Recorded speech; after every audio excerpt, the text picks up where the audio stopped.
আলিপুর আবহাওয়া দপ্তর কি জানিয়েছে এক নজরে জেনে নেওয়া যাক। গত 24 ঘন্টাতে পশ্চিমবঙ্গের বেশিরভাগ জেলাতেই হালকা থেকে মাঝারি বৃষ্টিপাত কিছু স্থানে হয়েছে। উত্তরবঙ্গে সর্বোচ্চ বৃষ্টিপাত হয়েছে আলিপুরদুয়ারে 45.2 মিলিমিটার। দক্ষিণবঙ্গে সর্বোচ্চ বৃষ্টিপাত হয়েছে জঙ্গিপুর মুর্শিদাবাদ জেলাতে 22.2 মিলিমিটার। কলকাতায় গত 24 ঘন্টাতে বৃষ্টিপাত হয়নি। সর্বোচ্চ তাপমাত্রা কলকাতাতে 37 ডিগ্রি সেলসিয়াস ছিল গতকাল।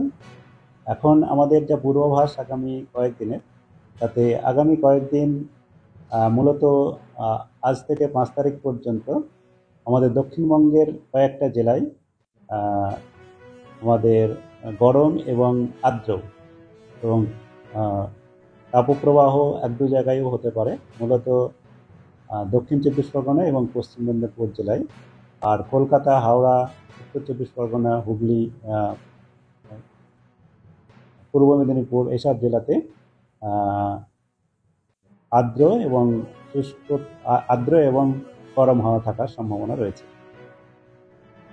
আর বাকি জেলাতে মানে আমাদের পশ্চিমবঙ্গের মূলত উত্তরবঙ্গের বেশিরভাগ জেলাতে আর দক্ষিণবঙ্গের কয়েকটা জেলায় এই 5 তারিখের মধ্যে ঝোড়ো বাতাস সহ বজ্রবিদ্যুৎ এবং বৃষ্টিপাতের সম্ভাবনা রয়েছে হালকা থেকে মাঝারি।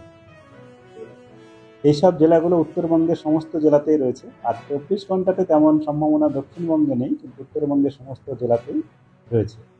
আর দক্ষিণবঙ্গে মূলত মুর্শিদাবাদ, বীরভূম, নদিয়া এবং উত্তর ও দক্ষিণ 24 পরগনার এক দু জায়গায় সম্ভাবনা রয়েছে। বাকি জেলাতেও এক দু জায়গায় হতে পারে। এটা মূলত আমাদের বিক্ষিপ্তভাবে এক দু জায়গা করেই হবে দক্ষিণবঙ্গে। বেশিরভাগ জায়গাতেই শুষ্ক আবহাওয়া থাকার সম্ভাবনা থাকছে। কিন্তু আগামীকাল এটা কিছুটা দক্ষিণবঙ্গেও বাড়বে। যেটা এক দু জায়গায় হওয়ার সম্ভাবনা ছিল, সেটা কিছু কিছু জায়গায় হওয়ার সম্ভাবনা থাকবে। মূলত আমাদের বীরভূম, মুর্শিদাবাদ, নদিয়া, উত্তর 24 পরগনা, দক্ষিণ 24 পরগনা, পূর্ব বর্ধমান, পশ্চিম বর্ধমান এসব জেলাতে বেশি সম্ভাবনা রয়েছে। বাকি জেলাতেও সম্ভাবনা রয়েছে। আর যেটা আমি বললাম যে তাপপ্রবাহ এবং গরম এবং আর্দ্র আবহাওয়া যেটা থাকার সম্ভাবনা, সেটা আমাদের মূলত দক্ষিণবঙ্গের উপকূল ভাগের জেলাগুলোতে, যেমন উত্তর দক্ষিণ 24 পরগনা, কলকাতা, পূর্ব পশ্চিম মেদিনীপুর, ঝাড়গ্রাম এইসব জেলাতেই থাকার সম্ভাবনা থাকছে। আর আগামী 5 তারিখের পরে আবার সমস্ত জেলাতেই যে আমাদের যে বৃষ্টিপাতের থান্ডারস্টর্মের সাথে বজ্রবিদ্যুৎ সহ যে বৃষ্টিপাতের সম্ভাবনা যেটা বললাম, এটা আরও কমে যাবে। বৃষ্টিপাতের পরিমাণ কমে যাবে এবং তাপমাত্রা আগামী দুদিনে এখন যেমন রয়েছে এরকমই থাকবে। দুদিন পরে বজ্রবিদ্যুৎ সহ বৃষ্টিপাতের জন্যে মূলত 4, 5 আর 6 এখানে কম থাকবে। 7 তারিখ থেকে আবার তাপমাত্রা বাড়তে শুরু করবে, কারণ সেই সময় আমাদের বৃষ্টিপাতের পরিমাণ কমে যাবে, আকাশে মেঘের পরিমাণ কমে যাবে, সূর্যকিরণ এবং পশ্চিম দিক থেকে শুষ্ক আবহাওয়ার থাকার সম্ভাবনা থাকবে। তার জন্য তাপমাত্রা কিছুটা বাড়বে। এই হচ্ছে আমাদের আগামী কয়েকদিনের পূর্বাভাস। কলকাতা তার পার্শ্ববর্তী অঞ্চলে, কলকাতাতে আজ আমাদের মূলত আংশিক মেঘলা আকাশ কিছু কিছু জায়গায় থাকার সম্ভাবনা। বাকি যেটা গরম এবং আর্দ্র আবহাওয়া এটা চলবে।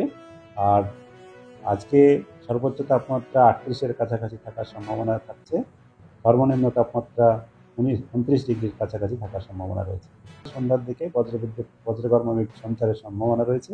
আর পরের দিনও বৃষ্টিপাতের সম্ভাবনাও থাকছে সন্ধ্যার দিকে বজ্রগর্ভ মেঘের সাথে। মনসুনের এখন আমাদের যে মৌসুমী বায়ু যতটা এসছে, এটা আমাদের উত্তরবঙ্গের বেশিরভাগটাই কভার করে গেছে, আর বঙ্গোপসাগরের বেশিরভাগ অঞ্চলেই কভার করে গেছে। আমাদের দক্ষিণবঙ্গের এখনো পর্যন্ত আমরা কোনো সম্ভাবনা বলিনি। আর আগামী কয়েকদিনের আবহাওয়াতে আমি বললাম, এর সঙ্গে কোনো মনসুনের আমাদের আগে যা কতটা অগ্রসর হবে বা কী হবে বা অগ্রসর হওয়ার কোনো সম্ভাবনা বলা হয়নি। এই যে বৃষ্টিপাতের আমি বললাম 4 আর 5 এই দুদিন, এটা বৃষ্টিপাতটা হচ্ছে আমাদের একটা পশ্চিমী ঝঞ্ঝা উপর দিয়ে যাচ্ছে, তার প্রভাবে। আর আমাদের এখন আজকে বিহারের উপরে একটা বাতাসের নিম্নস্তরে একটা ঘূর্ণাবর্ত রয়েছে, এরই প্রভাবে 4 আর 5 সিকিম এবং আমাদের উত্তরবঙ্গের জেলাগুলোতেও সর্বত্রই প্রায় বৃষ্টিপাত থাকবে, তবে বৃষ্টিপাতের পরিমাণ অতটা বেশি হবে না। তবে গত কয়েকদিনে আমাদের উত্তরবঙ্গ এবং সিকিম দুটো জায়গাতেই বৃষ্টিপাত হয়েছে। ওটা মূলত যেটা আমাদের মঙ্গন জেলা, যেটা উত্তর সিকিমের, যেটা আপনারা মঙ্গন জেলাতে উত্তর সিকিম পড়ে, এখানেও বৃষ্টিপাত হয়েছে। বৃষ্টিপাতের পরিমাণ ছিল 100, আমি যদি জেলার গড় বৃষ্টিপাতের পরিমাণ ছিল 137.3, আর 89.2 হচ্ছে এই কদিনে হওয়ার স্বাভাবিকের থেকে বেশি বৃষ্টিপাত হয়েছে। এটা 1.5 গুণ হয়েছে, 54% বেশি। তো সেক্ষেত্রে বৃষ্টিপাত হয়েছে।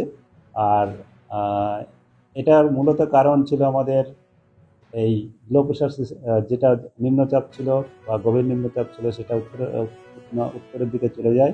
তার প্রভাবে বায়ুর গতি প্রকৃতির পরিবর্তন হয়, এবং সেই বায়ুর গতি প্রকৃতির পরিবর্তনের পরে প্রচুর পরিমাণে জলীয় বাষ্প আমাদের উত্তরবঙ্গ এবং সিকিমের দিকে যেতে থাকে। তার প্রভাবেই বৃষ্টিপাত এবং উত্তরবঙ্গ এবং সিকিম দু জায়গাতেই আমাদের গত কয়েকদিনে বৃষ্টিপাতের পরিমাণ স্বাভাবিকের থেকে বেশি হয়েছে।